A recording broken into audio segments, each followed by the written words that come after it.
Growing up, I only watched the NBA and the NFL.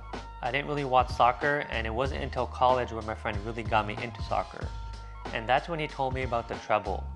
And for those of you that don't know, the treble is one of the biggest accomplishments you could have in soccer.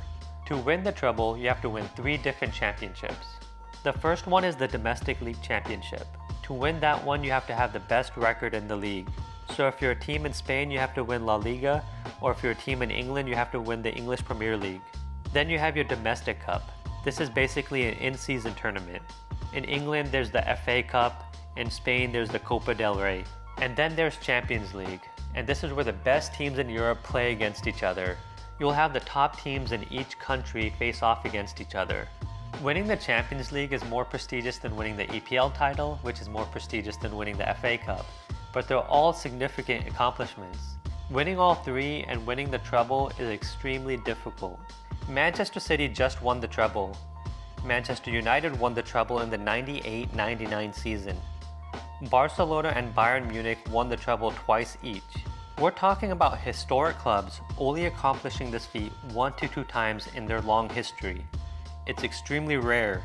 Well, I know what some of y'all are thinking. That's a European thing, that's a soccer thing, that ain't American, that's not basketball. Well, we kind of have something like that in college basketball. For example, a team could have the best record in the conference and be the conference champion. They could win their conference tournament, and they could win the March Madness tournament. Winning all 3 is what I'm calling the college basketball treble. There have also been very few teams in college basketball that have accomplished this. The Duke basketball team in 1992 was able to accomplish this. That was the team with Christian Laettner, Bobby Hurley, and Grant Hill. The University of Kansas in 2008 also accomplished this. That team was led by Mario Chalmers. Just like in soccer, there's levels of significance to these titles. So winning the big dance is obviously going to be ranked number 1. I would say then the conference tournament, and I would say then probably having the best record in your conference. Again, it's extremely rare to win all 3. I've been part of a couple of college basketball teams as a video coordinator. Obviously, there was a lot of stress when it came to winning in the conference tournament. Winning the conference tournament will get you an automatic bid to make the March Madness tournament.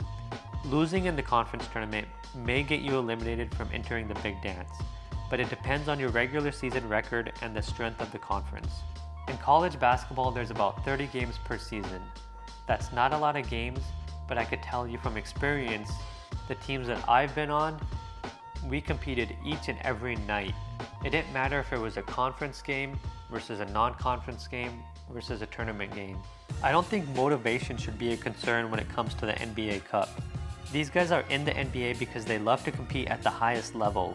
If anything, the NBA Cup game should feel more pressure than a regular season game, but less pressure than a playoff game. I think soccer and college basketball have proven that you could have multiple competitions in one season, and one competition won't take away from another one. Winning the NBA Finals is still going to be the pinnacle of success for an NBA team. Having an in-season tournament is not going to take away from that. I think there's going to be 2 things that the NBA Cup can do. If a team wins the NBA Cup and the NBA Finals, it will show just how excellent that team was from the beginning of the season till the end of that season. Or 2, it will give another team something to hang their hat on. Yeah, maybe we didn't win the NBA title, but at least we won something. It's so hard to win a ring in the NBA.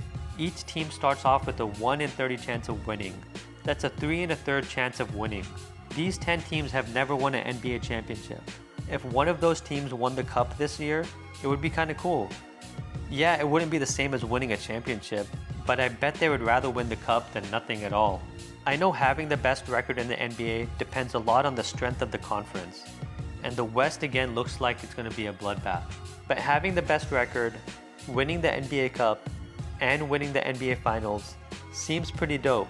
And if a team can accomplish all of that, then to me, they'll be known as winning the new NBA Treble.